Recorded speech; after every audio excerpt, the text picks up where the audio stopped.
सिद्धार्थ आहे की त्या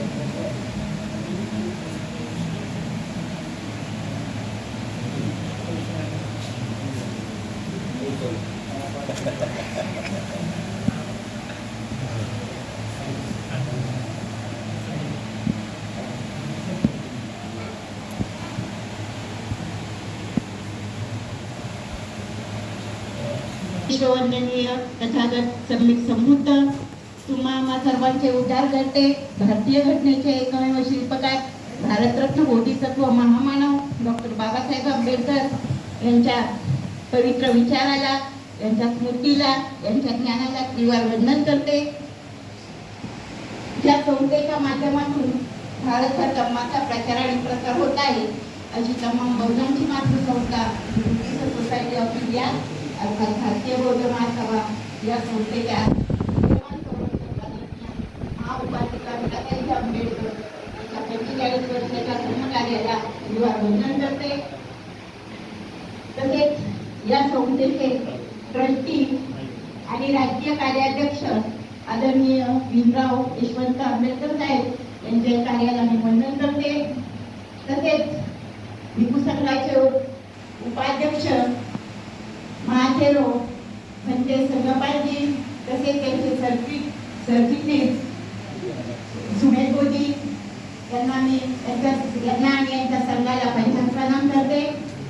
तसेच आषाढ पौर्णिमा ते आश्विन पौर्णिमा या प्रवचन मालिकेचे चैत्यस्तूप या ठिकाणी आयोजन केलेले आहे आणि या चैत्यस्तूपात या प्रवचन मालिकेचे अध्यक्ष आदरणीय विलास ढोबळे गुरुजी, तसेच इथे उपस्थित असलेले पर्यटन सचिव पर्यटन उपाध्यक्ष आदरणीय सुनील बनसोडे गुरुजी, तसेच हिशोब तपासनीस आरके गायकवाड, शहाजी मंत्रे, तसेच आमचे बौद्धाचार्य सिद्धार्थ आयरे गुरुजी, तसेच आमच्या केंद्रीय शिक्षिका, सर्व झोनचे आलेले पदाधिकारी, सर्व प्रशिक्षणार्थ बौद्धाचार्य, सर्वांना मी सविनय देवी करते। आजचा विषय आहे कालाम सुत्त अर्थात मानव मुक्तीचा जाहीरनामा। तर कालाम सुत्त हा मानव मुक्तीचा जाहीरनामा आहे। जसे भारताचे संविधान आहे तसा तो आपल्या मानव मुक्तीचा जाहीरनामा आहे। त्याचप्रमाणे तथागत भगवान बुद्धांच्या काळामध्ये कालाम सुत्त हे कालामांना सांगितलेले खऱ्या अर्थाने मानव मुक्तीचा आणि स्वातंत्र्याचा जाहीरनामा आहे। माणसाने कसे वागावे हे 2500 वर्षापूर्वी तथागत भगवान बुद्धाने सांगितलेले आहे। तथागत भगवान बुद्धाने ज्या ठिकाणी कालाम सुत्त दिलेले आहे ते ठिकाण म्हणजे केसरिया स्तूप। या ठिकाणी भगवान बुद्धाने कालामांना उपदेश दिलेला आहे। तर हे जे केसरिया स्तूप आहे याचा उल्लेख अमृतर निकाय नावाचे जे पुस्तक आहे त्या पुस्तकामध्ये दिलेला आहे। या पुस्तकाची जर वैज्ञानिक कसोटी पाहता ती फार महत्वाची आहे। एक प्रसिद्ध ॲडम स्मिथने सांगितलेलं आहे, कोणतेही खोटे नेहमी बोलण्याने ते खरे वाटते, किंवा कितीही वाईट परंपरा असल्या त्या नेहमी केल्याने खऱ्या वाटतात। आणि म्हणून पूर्वजांनी सांगितलंय म्हणून ते आपल्याला खरं वाटतं। आणि असा जे आहे तो या विषयाचा उद्देश आहे। वैशालीमध्ये या केसपुत्ता असे म्हणतात। गंडक नदीच्या किनारी तथागत भगवान बुद्ध महापरिनिर्वाणापूर्वी इथे थांबलेले होते याचा उल्लेख आहे। हा जो केसरिया स्तूप आहे हा इसवी सन पूर्व 200 ते 750 च्या दरम्यान बांधलेला आहे। या स्तूपाचा जो ढाचा आहे तो 1998 साली शोधून काढलेला आहे.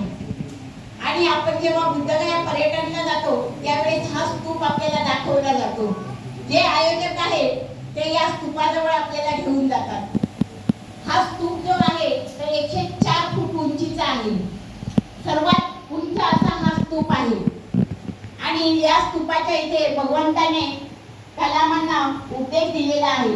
हा स्तूप जो आहे हा चंपारण जिल्ह्यापासून 35 किलोमीटर दूर आणि दक्षिणेपासून सायउदन चक्किया मार्गावर राज छपरा चौकाजवळ हा स्तूप आहे.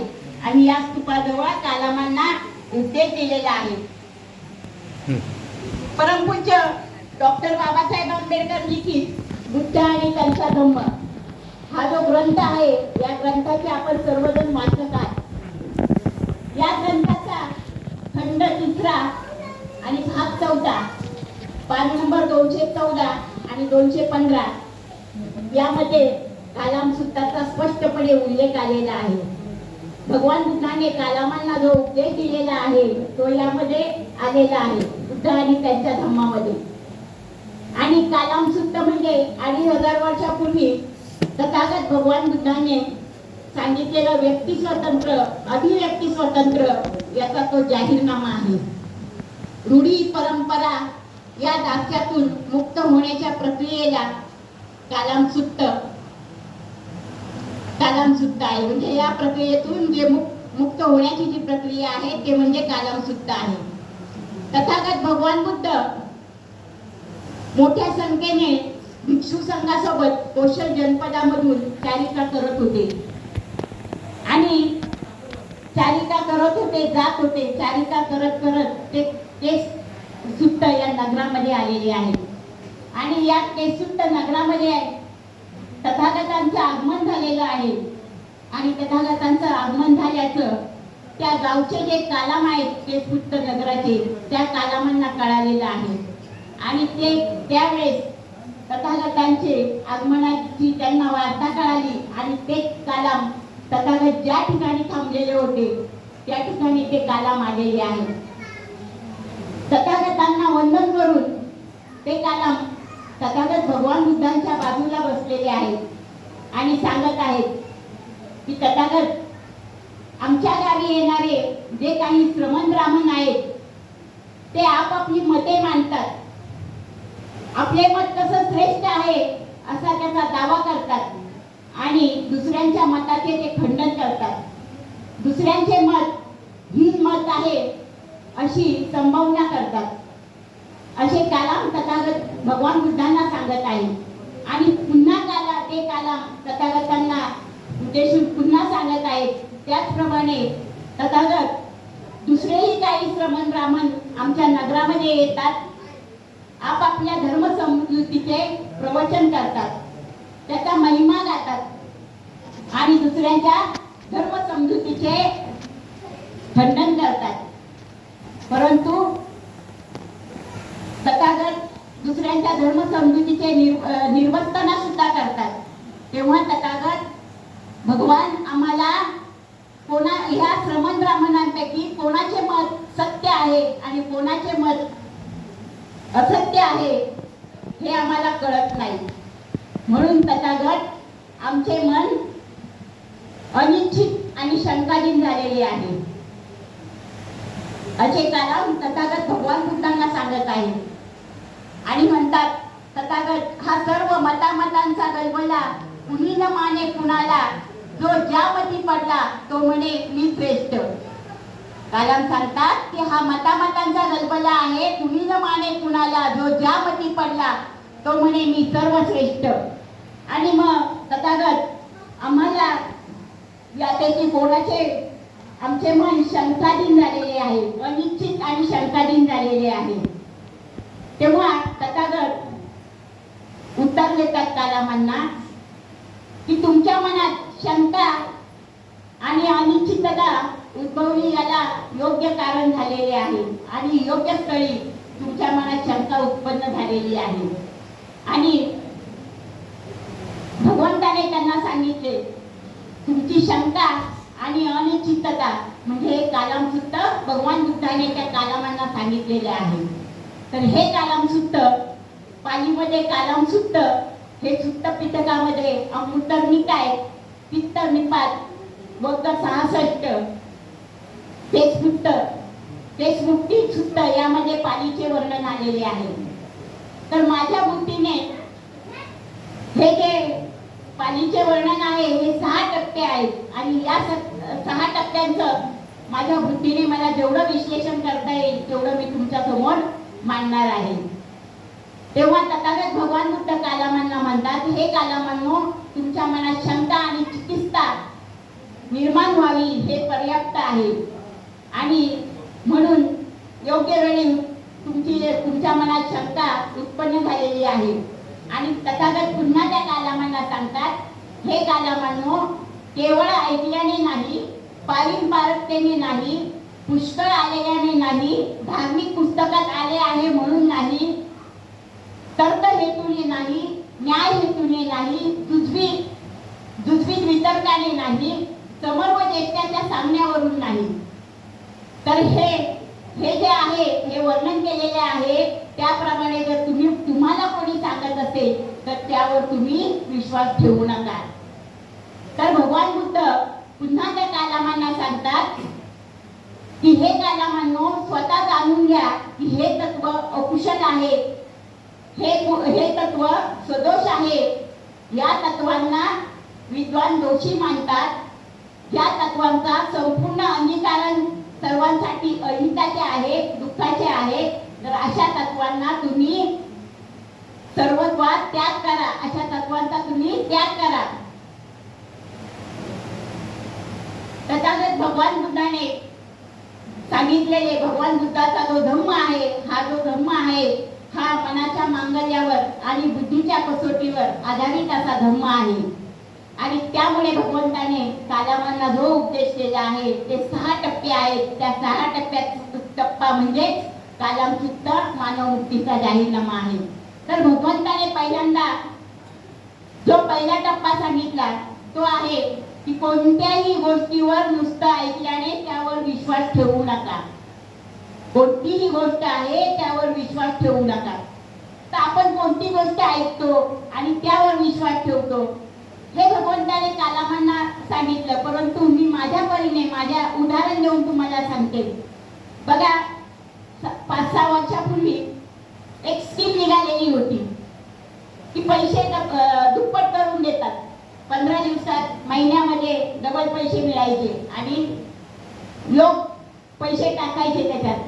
सर्वप्रथम समज मी टाकले तर मला दुप्पट मिळाले, अजून दुसऱ्याने टाकले त्यालाही दुप्पट मिळाले, अजून चौथ्याने असे 10-15 लोकांना दुप्पट पैसे मिळाले.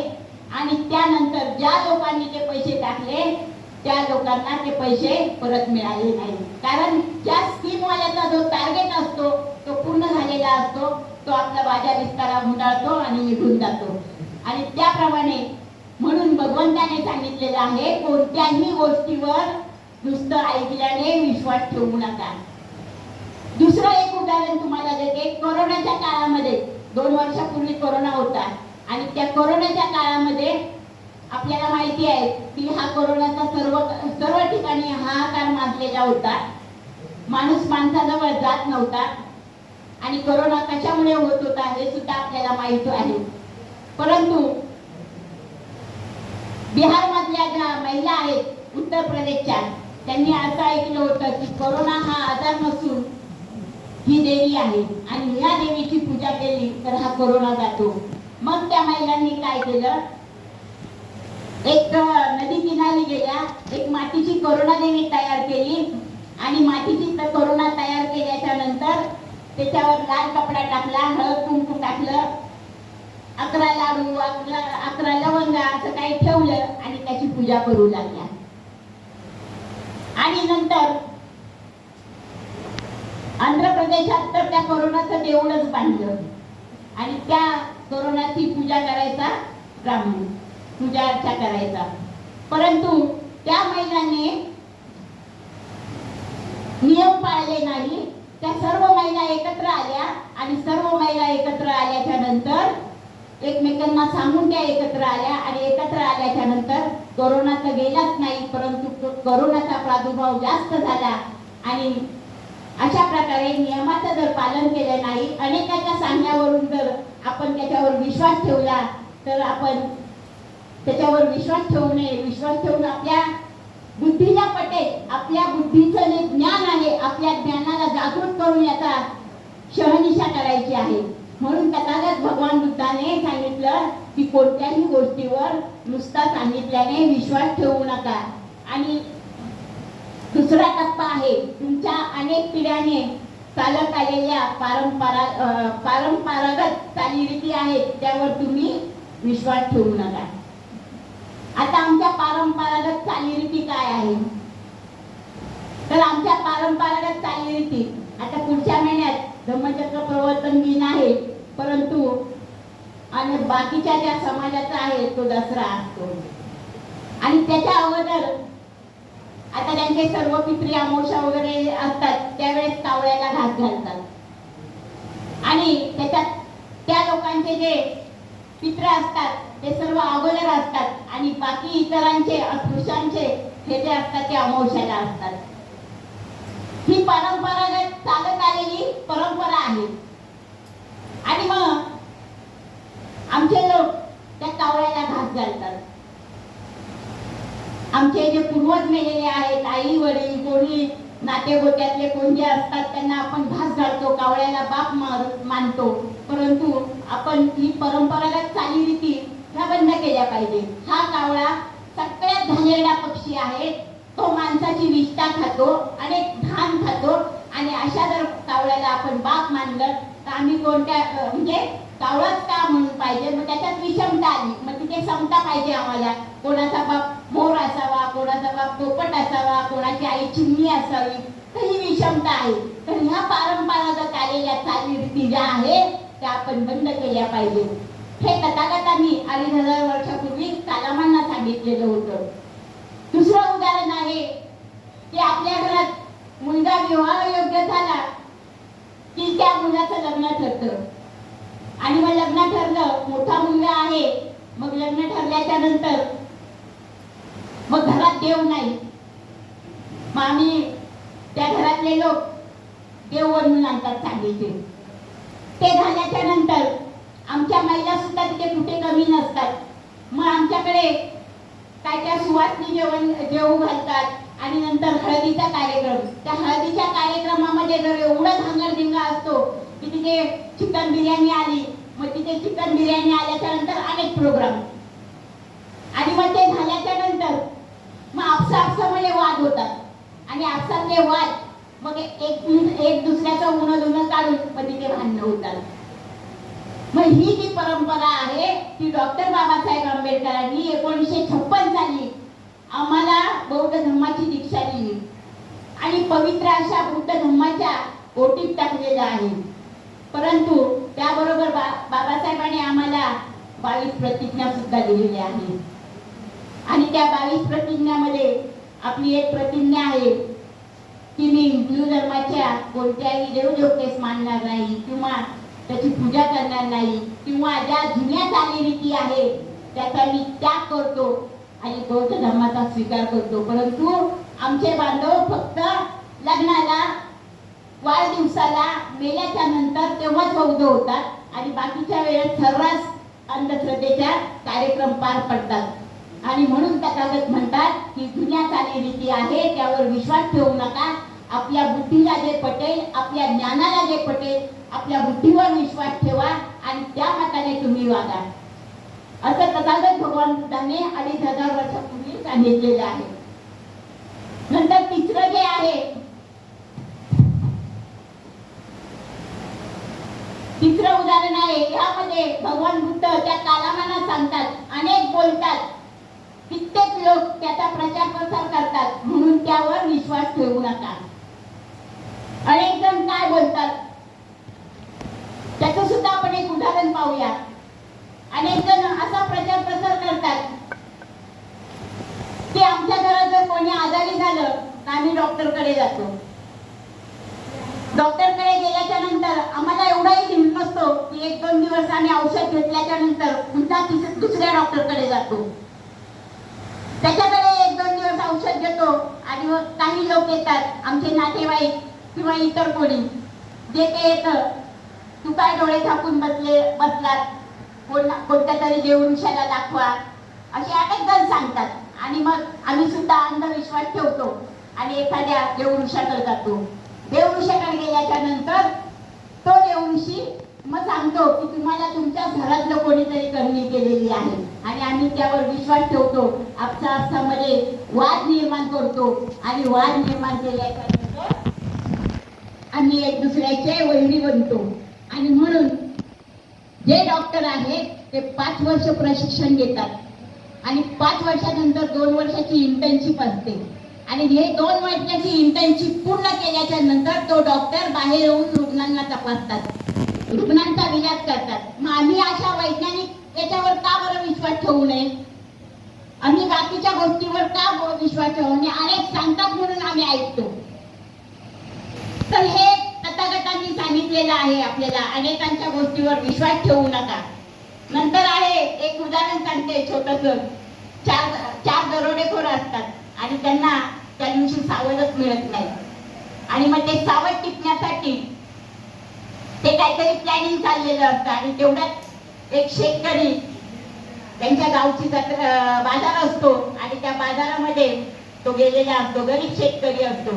तो एक छोटंसं बकरीचं पिल्लू घेऊन येतो आणि बकरीचं पिल्लू घेऊन आल्याच्या नंतर तो रस्त्याने त्याला खांद्यावर घेतो आणि रस्त्याने चालतो. त्या दरोडेखोरांनी प्लॅनिंग केलेलं असतं की या शेतकऱ्याला फसवायचं आणि 3 ठिकाणी 3 जण उभे राहतात. 3 ठिकाणी 3 जण. तर पहिला जो दरोडेखोर त्या शेतकऱ्याला भेटतो आणि विचारतो, काय बाबा बाजारात गेले होते? म्हणे हो. म्हणे काय घेऊन आले? तर म्हणे बकरीचं पिल्लू आणले. तेव्हा तो दरोडेखोर म्हणतो, हे बकरीचं पिल्लू नसून हे कुत्र्याचं पिल्लू आहे. शेतकरी पुन्हा तसाच पुढे चालतो. पुन्हा दुसरा दरोडेखोर भेटतो, तोही तेच विचारतो, तुम्ही काय घेऊन आले? तो म्हणतो मी बकरीचं पिल्लू आणलं. तो म्हणतो नाही हे कुत्र्याचं पिल्लू आणलेलं आहे. आणि त्याच्यानंतर शेतकरी पुन्हा पुढे जातो, पुन्हा तिसरा दरोडेखोर भेटतो आणि त्यावेळेस तो भेटल्याच्या नंतर तो सुद्धा तेच विचारतो, म्हणजे अहो तुम्ही बकरीचं पिल्लू नाही कुत्र्याचं पिल्लू घेऊन आले. शेतकऱ्याला वाटतो एकाने सांगितलं, दुसऱ्याने सांगितलं, तिसऱ्याने सांगितलं, मग हे सत्यच आहे. बिचारा शेतकरी खांद्यावर असलेलं बकरीचं पिल्लू म्हणतो खरोखर मी कुत्रा घेऊन आलेला आहे आणि ते बकरीचं पिल्लू फेकून देतो कुत्रा समजून. दरोडेखोर येतात, ते पिल्लू घेऊन जातात. म्हणून अनेक जे सांगतात त्यावर विश्वास ठेवू नका. अनेकांनी सांगितल्यानंतर आपण ते तपासून बघायचं आहे, हे खरं आहे की खोटं आहे. खरं असेल तर त्याचा स्वीकार करावा, अन्यथा त्याचा त्याग करावा. हे भगवान बुद्धाने सुंदर असा आपल्याला उपदेश दिला आहे कालामसुत्तामध्ये. हा मानव मुक्तीचा जाहीरनामा आहे. कुणी सांगताय म्हणून त्याच्यावर विश्वास ठेवू नका, त्याची शहनिशा करा आणि खोटे आहे का खरे आहे हे तपासून पहा. आणि म्हणून अशा गोष्टी ज्या आहेत त्या मानू नका. 4था टप्पा आहे तुमच्या धर्मग्रंथात लिहिलेला आहे म्हणून ते मानू नका. तर धर्मग्रंथ कोणता होता? मनुस्मृती. त्या मनुस्मृतीच्या श्लोकामध्ये ग्रंथामध्ये सांगितलेलं आहे की बाईने आणि तरुण मुलीने कुठलेही कार्य स्वतंत्र करू नये.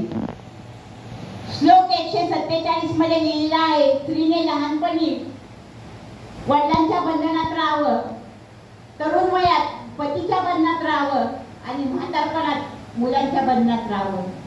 हे मनुस्मृतीमध्ये सांगितलेलं होतं. आणि हा जो धर्मग्रंथ आहे हा तथागत भगवान बुद्ध म्हणतात, या ग्रंथात जरी लिहिलेलं आहे तरी ते आपल्या उपयोगाचं नाही. नंतर श्लोक 149 मध्ये असं लिहिलेलं आहे, पती जर पत्नीच्या विरुद्ध असला तरी त्या स्त्रीने प्रसन्न राहावे, गृहकामात दक्ष असावे, खर्चाचा प्रसंग आला तर जास्त खर्च करू नये. नंतरचा 153वा श्लोक आहे, त्याच्यामध्ये पती जरी सदाचार शून्य असला, कोणत्या दुसऱ्या स्त्रीवर प्रेम करत असला तरी त्या साध्वी स्त्रीने त्याची देवाप्रमाणे पूजा करावी, सतत त्याची सेवा करत राहावी, हे कुठे लिहिलेलं होतं? धर्मग्रंथात. आणि म्हणून डॉक्टर बाबासाहेब आंबेडकरांनी 25 डिसेंबर 1927 ला मनस्फूर्तीचं महाड या ठिकाणी दहन केलेलं आहे. कारण स्त्रियांचे जे मौलिक आधार होते या मनस्फूर्तीने ते नाकारलेले होते. आणि म्हणून इतकंच नव्हे तर उत्तरेचा एक संतदार असा म्हणतो की शूद्र पशु नारी सब पालन के अधिकारी. शूद्र पशु नारी म्हणजे शूद्र पशु नारी यांना मारायलाच हवे, हे ग्रंथामध्ये लिहिलेलं आहे. आणि ग्रंथामध्ये लिहिलेलं आहे म्हणून त्याच्यावर तुम्ही विश्वास ठेवू नका.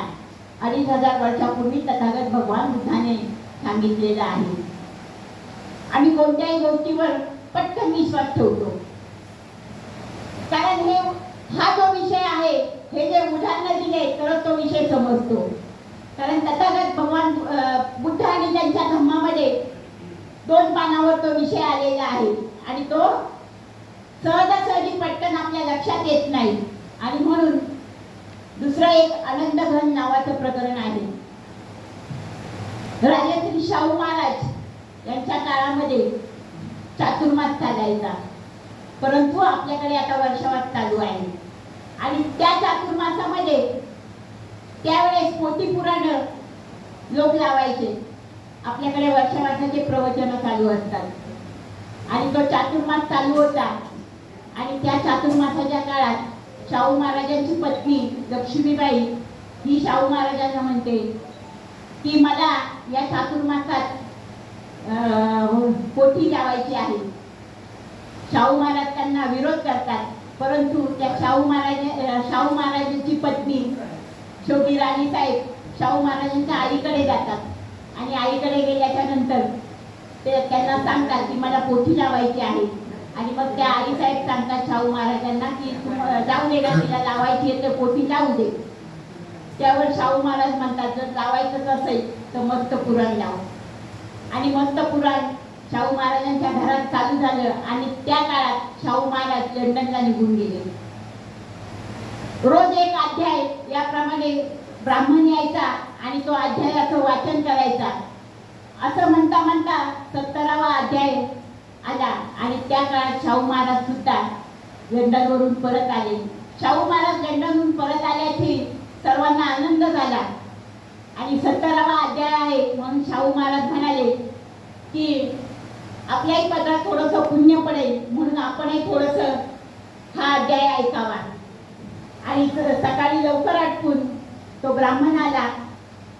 सकाळी घरातल्यांनी सर्वांनी आटपून घेतलं आणि ब्राह्मण आल्याच्या नंतर त्या ब्राह्मणाचे सर्वांनी पाय धुतले. सर्व पाया पडत होते, परंतु शाहू महाराज त्यांच्या पायाही पडले नाही आणि त्यांचे पायही धुतले नाही.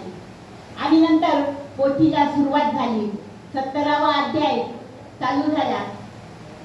त्या 70व्या अध्यायामध्ये तो ब्राह्मण वाचू लागला की चातुर्मासाच्या काळामध्ये प्रत्येक सोमवारी, शब्दाकडे लक्ष द्या, प्रत्येक सोमवारी ब्राह्मणोत्तर स्त्रिया म्हणजे ब्राह्मणाच्या स्त्रिया सोडून इतर सर्व स्त्रिया यांनी सकाळी लवकर उठावे, सुगंधी पाण्याने स्नान करावे, नवीन कपडे परिधान करावे, अलंकार परिधान करावे आणि चातुर्मासाच्या प्रत्येक सोमवारी तिला रात्री ब्राह्मणाकडे भोगण्यासाठी पाठवून द्यावे आणि ब्राह्मणाने तिला यथेच्छ भोगावे. आणि हे जेव्हा त्या शाहू महाराजांच्या पत्नीने ऐकलं आणि राणीसाहेबाची तळपायाची आग मस्तकात गेली. राणीसाहेब उठल्या, पायातलं पायतान त्या ब्राह्मणावर फेकणार, तेवढ्यात ब्राह्मण पळाला. त्यावेळेस शाहू महाराज म्हणतात की मी तुम्हाला सांगितलं होतं हे असं काही सांगू नका, हे असं काही लावू नका, परंतु तुम्ही लावलं. हे सर्व खोटं आहे म्हणून तुम्ही हे मानू नका, याच्यावर विश्वास ठेवू नका. आणि अशा प्रकारे हे जे भगवंताने 2500 वर्षापूर्वी सांगितलेलं आहे हे याचं सुद्धा आपण आचरण करायचं आहे, याची सुद्धा शहनिशा करायची आहे. नंतरचा टप्पा आहे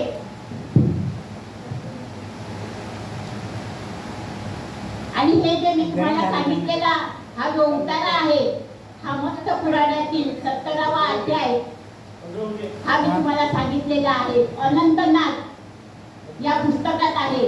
आणि या पुस्तकाचा संदर्भ आहे लोकराजा शाहू महाराज. लोकराजा शाहू महाराज या पुस्तकाचे लेखक आहेत. D.R. ओवाळ यांनी लिहिलेलं हे पुस्तक आहे. आणि या पुस्तकात हा उतारा आलेला आहे. आणि आपण जिज्ञासू वाचक आहात. मी माझ्या मनाचं काही सांगितलेलं नाही.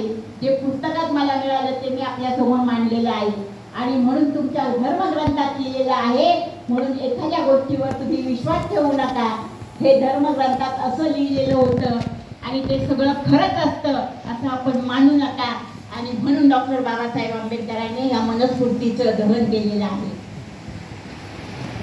भगवान बुद्धांनी मानवमुक्तीचा जाहीरनामा 2500 वर्षापूर्वी सांगितला, पण बाबासाहेब आंबेडकरांनी 25 डिसेंबरला मनस्फूर्तीचं दहन केलं. आणि निवडक मी तुम्हाला हे निवडक श्लोक सांगितलेले आहे, कारण अजून सांगण्यासारखं बरंच आहे, परंतु वेळेचंही बंधन आहे. आणि म्हणून 5वा टप्पा आहे. भगवान बुद्ध काय सांगतात, एखादी गोष्ट तुमच्या आदरणीय गुरु आणि वरिष्ठांनी सांगितलेली आहे म्हणून त्यावर तुम्ही प्रमाण मानू नका, त्यावर तुम्ही विश्वास ठेवू नका.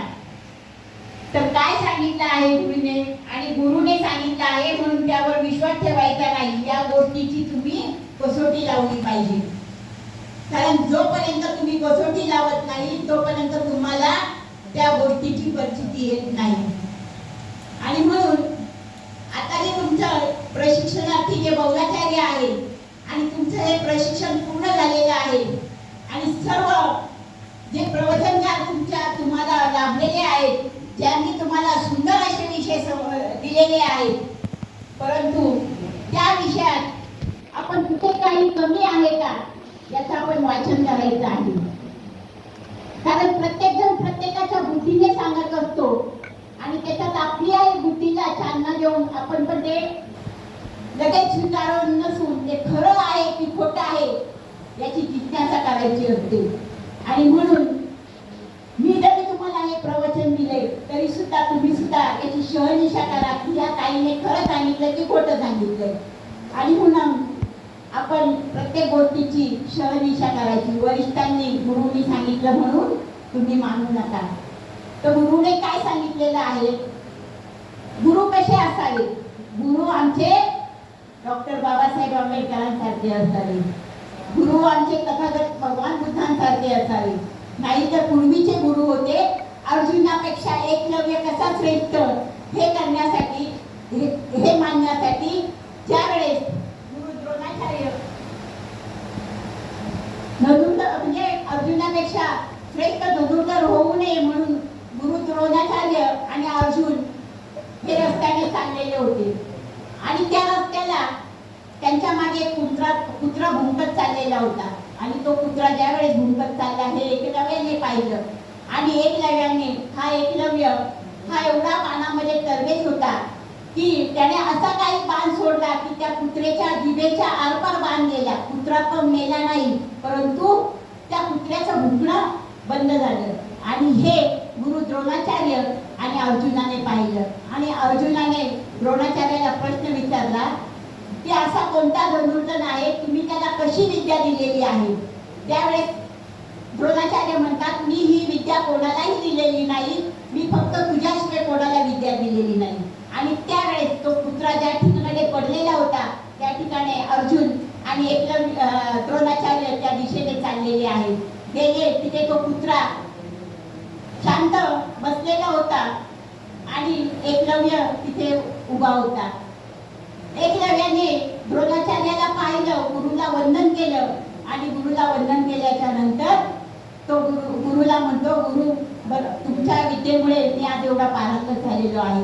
त्यावेळेस ते द्रोणाचार्य म्हणतात, कोण कोणाचा गुरु, मी कोणाचा गुरु नाही, मी कोणाला विद्या दिलेली नाही, अर्जुनाशिवाय मी कोणालाही विद्या दिलेली नाही. आणि त्यावेळेस तो म्हणतो, तुम्हाला खोटं वाटत असेल तर माझ्या बरोबर चला. आणि त्याच्या बरोबर गेल्याच्या नंतर अर्जुन एकलव्य एका झाडाच्या ठिकाणी नेतात. आणि झाडाच्या ठिकाणी नेल्याच्या नंतर त्या एकलव्याने एक पुतळा गुरु द्रोणाचार्याचा पुतळा बनवलेला असतो आणि त्या द्रोणाचार्याचा पुतळा या पुतळ्याकडे पाहून मी विद्या संपादन केलेली आहे असं एकलव्य द्रोणाचार्याला सांगतात. त्यावेळेस द्रोणाचार्याच्या मनात कपट निर्माण होतं आणि कपट निर्माण झाल्याच्या नंतर तो द्रोणाचार्य म्हणतो, ठीक आहे, मी तुला विद्या दिलेली आहे, मी तुझा गुरु आहे, तू माझा शिष्य आहे, तर मला तुला गुरुदक्षिणा द्यायची आहे. तर गुरुदक्षिणा काय द्यायची, तर तुझ्या उजव्या हाताचा अंगठा मला गुरुदक्षिणा पाहिजे. आणि एकलव्याने तो उजव्या हाताचा अंगठा गुरुदक्षिणा म्हणून दिलेली आहे. परंतु एकलव्य तिथे निकामी झालेला आहे. एकलव्य हा मारला गेलेला आहे. परंतु आताचे एकलव्य डॉक्टर बाबासाहेब आंबेडकरांच्या पुण्याईने एवढे पुढे गेलेले आहेत की ते स्वतः मारायचे नाही तर ते इतरांना मारतील, असे एकलव्य आमच्यामध्ये तयार झालेले आहे. अशी विद्या आम्ही संपादन केलेली आहे. आणि म्हणून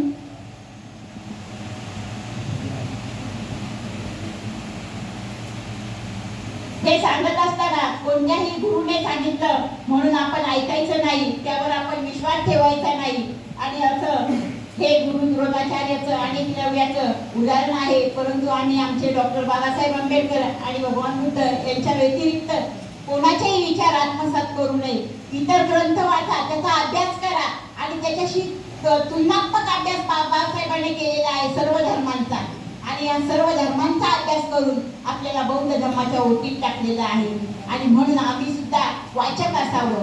वाचलं, जो वाचेल तोच वाचतो आणि त्याला ज्ञान प्राप्त होतं. अन्यथा एकमेकाचं ऐकून आपल्याला काही साध्य होत नाही. आणि म्हणून वरिष्ठांनी सांगितलं किंवा गुरुने सांगितलं ते तुम्ही मानू नका, त्यावर विश्वास ठेवू नका, निरीक्षण परीक्षण करा. आणि एखादी गोष्ट निरीक्षण आणि परीक्षण केल्याशिवाय ते मान्य होत नाही, ते मानू नका. हा एक अनेकांचा चांगला व भल्यासाठी उपयोगी ठरतो, हे मान्य करून तुम्ही अनुकरण करा. आणि म्हणून तथागत भगवान बुद्धाने कालामांना उपदेश करताना सांगितलेला आहे की तुमच्या मनात अनिश्चितता आणि शंका उद्भवली, याला योग्य कारण झालेले आहे. योग्य वेळी तुम्ही ही अनिश्चितता उत्पन्न केलेली आहे. भगवंताने कालामांना उपदेश दिला आणि मग कालामाने भगवंताला विचारले की भगवान, आम्ही करायचे तरी काय, आम्ही कोणती कसोटी लावायची. त्यावेळेस तथागत भगवान बुद्ध म्हणतात, त्यांनी उत्तर दिलेले आहे, कसोट्या या स्वतःलाच विचारा. ज्या गोष्टी हितकर आहेत, ज्या गोष्टी शहाण्या माणसाने टाकाऊ मानलेल्या आहेत, त्या केल्याने आपल्याला कष्ट आणि दुःख उद्भवत आहे. आणि याच्याही पुढे जाऊन तथागत भगवान बुद्ध म्हणतात, हे कालामांनो, तुम्ही विचारले पाहिजे की हे सिद्धांत तुम्हाला द्वेष, मुदता आणि हिंसा यांना सहाय्यक आहेत का. तर आमच्यामध्ये जो द्वेष आहे की याला कसं जास्त ज्ञान आहे, मला कसं कमी आहे, परंतु हा द्वेष न करता आम्ही त्याच्याप्रमाणे कसं पुढे जाऊ हा विचार आम्ही करायचा आहे. आणि द्वेष निर्माण झाला की त्याच्यामध्ये तृष्णा निर्माण होते आणि तृष्णा निर्माण झाली की त्याच्यामध्ये हिंसेचा प्रकार येतो. आणि ही हिंसा मग आपण कोणालाही मागे पुढे या द्वेषामुळे पाहत नाही. आणि ही हिंसा केल्याच्या नंतर आपल्याला माहिती आहे पुढे काय होतं ते, आपण सर्व वाचत आहात. आणि एवढे पुढे नाही तर त्याला म्हणून आणखी पुढे जाऊन पाहिले पाहिजे की सिद्धांत माणसाला इंद्रियाधीन करतात का, हिंसेला प्रवृत्त करतात का, चोरी करण्याला प्रवृत्त करतात का. आणि अशा काम इच्छेपूर्तीसाठी मिथ्याचार शिकवणारे तर नाही ना, तर असंख्य भाषण करायला लावणारे नाही ना, हे तथागत भगवान बुद्ध या कालामांना सांगतात. आणि शेवटी भगवंत म्हणतात की शेवटी या सिद्धांताचा असा प्रश्न विचारला पाहिजे तुम्ही की या सिद्धांताचा परिणाम हितकर आहे, दुःखात होणार आहे का नाही. त्यावेळेस काला म्हणतात का त्या श्रमणब्राह्मणांचे सिद्धांत हित साधणारे आहेत की अहित साधणारे आहे हे आम्हाला माहीत नव्हतं. परंतु कालामाने उत्तर दिलं की तथागत भगवान बुद्ध त्या श्रमण ब्राह्मणाने सांगितलेले ते अहिंसाकडे नेणारे आहेत, दुःखाकडे नेणारे आहेत. त्यावेळेस भगवंत पुन्हा म्हणतात ते लाभकारक आहेत की हानिकारक आहेत. ते कालाम पुन्हा म्हणतात ते लाभकारक नाहीये, ते हानिकारक आहेत. तथागत भगवान सुद्धा पुन्हा म्हणतात ते निंद्य आहेत. निंद्य आहे काय ते त्याला म्हणतात हा तथागत ते निंद्य आहे. ते शहाण्या माणसाने टाकाऊ मानलेले आहे का? भगवंत पुन्हा त्या कालामांना प्रश्न विचारतात आणि त्यांच्यामध्ये ते निषद शहाणी माणसे यांना टाकाऊ समजतात का? त्यावेळेस ते काला म्हणतात त्यांचा आचार केला असता, विचार केला असता, भगवंत म्हणतात त्याचा विचार केला असता त्याचे पर्यावरण दुःखात होते का? आणि त्यावेळेस त्याला म्हणतात होय भगवंत, त्याचे पर्यावरण दुःखात होते. जे धर्मग्रंथ असले सिद्धांत शिकवतात ते तुमच्या मध्ये स्वतःप्रमाणे आणि प्रमादातील ठरतात काय? कालमांनी उत्तर दिले की भगवान ते स्वतःप्रमाणे प्रमादित ठरत नाही. आणि म्हणून कालामांनो, जेव्हा तुम्हाला आत्म अनुभवाने वाटेल की या गोष्टी हितकर आहे, दोषार्थ आहे किंवा सुज्ञानी माणसाने या निशब्द मानलेल्या आहेत, त्याचे परिणाम कष्टात आणि दुःखात होते, तर त्या गोष्टीचा तुम्ही त्याग करा. आणि त्यावेळेस ते काला भगवंतांना म्हणतात भगवंत फार छान, फार छान भगवंत, आम्ही तुमच्या धर्माला शरण आलो आहोत. आम्ही तुमचे अमरण आम्ही भगवंताला शरण आलेलो आहे. तुम्ही आमचा स्वीकार करावा, उपासक म्हणून आमचा स्वीकार करावा. भगवान बुद्ध या विचारसरणीचा, भगवान बुद्धाच्या विचारसरणीचा सारांश असा आहे की कोणाची शिकवण ती अधिकार आहे म्हणून स्वीकारू नका, ती धर्म ग्रंथ प्रविष्ट आहे म्हणून ती मानू नका, त्यात तर्काची सूक्ष्मता आहे किंवा ते तत्व बाह्यरूप आहे म्हणून ते मानू नका. उपदेशलेले विचार आणि दृष्टिकोन अनुकूल वाटतात, ते बाह्यरूप सत्य स्वरूप आहे किंवा ते कोणी महान आचार्याचे आहे म्हणून ते तुम्ही मानू नका. आणि म्हणून तथागत भगवान बुद्धांना कालामांना म्हणतात ते हितकर नाही, ते सदोष नाही, ते सदोष सुद्धा नाही म्हणून ते तुम्ही मानू नका. आणि म्हणून कालामांना उपदेश देताना तथागत भगवान बुद्धाने जे कालाम सूत्र सांगितलेले आहे, तो कालाम सूत्र म्हणजे मानवमुक्तीचा जाहीरनामा. म्हणजे माणसाने, प्रत्येक माणसाची कसे वागावे, प्रत्येक व्यक्तीने स्वतःच्या स्वबळावर, स्वतःच्या सामर्थ्यावर, आत्मबळावर आणि स्वतःच्या निर्णयावर दृढ राहावे. न डगमगता कामा नये. ठरलो पडलो तरी मी, कितीही संकटे आली तरी मी उभं राहण्याचा प्रयत्न करील आणि त्याच्यावर मात करेल. आणि म्हणून हे ध्येय पूर्ण करील. हाच मानवमुक्तीचा जाहीरनामा आहे. कुणी कुणावर विश्वास ठेवण्यापेक्षा आपण आपल्या मनावर विश्वास ठेवायचा, आपण आपल्या बुद्धीवर विश्वास ठेवायचा. आणि अशा प्रकारे तथागत भगवान बुद्धाने या कालामांना त्या केसपुत्त नगरामध्ये या कालामांना उपदेश दिलेला आहे. आणि हे कालाम सूत्र भगवान बुद्धाने सांगितलेले मानवमुक्तीचा जाहीरनामा, स्वातंत्र्याचा जाहीरनामा आहे. आणि त्याच्यानंतर आम्हाला डॉक्टर बाबासाहेब आंबेडकरांनी आमच्या मानवमुक्तीचा जाहीरनामा दिलेला आहे. आणि त्या जर जाहीरनाम्याचं आम्ही तंतोतंत पालन केलं तर आम्ही जीवनात कधीही यशस्वी होणार नाही. आम्ही यशाचे उंच शिखर गाठू आणि त्या उंच शिखराच्या बळावर आम्ही पाहिजे ते आत्मसात करू. आणि म्हणून अशा प्रकारे हा जो मला विषय दिलेला आहे त्या विषयात कालामसूत्र मानवमुक्तीचा जाहीरनामा आपण सर्वांनी शांत चित्ताने ऐकून घेतला, त्याबद्दल सर्वांना धन्यवाद देते. आणि या मुंबई प्रदेशच्या माध्यमातून जी प्रवचन मालिका चालू आहे आणि त्या प्रवचन मालिकेचं हे 30वं पुष्प आहे. हे 30वं पुष्प गुंफण्याचा मला जी संधी दिलेली आहे त्याबद्दल मुंबई प्रदेशच्या सर्व पदाधिकाऱ्यांचं मी धन्यवाद मानते, आभार मानते. आणि माझा लांबलेला विषय इथे संपवते. जय भीम, नमो बुद्धाय.